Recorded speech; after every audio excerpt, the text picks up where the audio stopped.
Ready to grab those must-have items without emptying your wallet all at once? Let's dive into how you can use PayPal's awesome Pay in 4 inches or other installment options to split your purchases into easy, manageable payments. First, browse your favorite online store and add the items you love to your cart. Making sure the retailer accepts PayPal at checkout is key. When you're ready to pay, look for the PayPal button at the checkout page. Click it. You may need to log in to your PayPal account if you aren't already.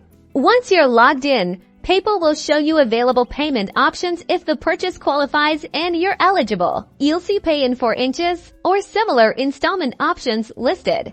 Click on the Pay in 4 inches option to see the payment schedule. PayPal will clearly show you how much you'll pay today as your down payment and the dates and amounts for the remaining 3 payments. Review this carefully. If you're happy with the terms, click Agree and Apply. PayPal might run a quick credit check to determine eligibility, but it's usually pretty fast. If approved, €1 hooray! €1 your first payment will be processed and your order will be placed. PayPal will send you reminders before each subsequent payment is due. And that's it. You've successfully split your purchase into 4 smaller payments with PayPal. Happy shopping and remember to budget responsibly.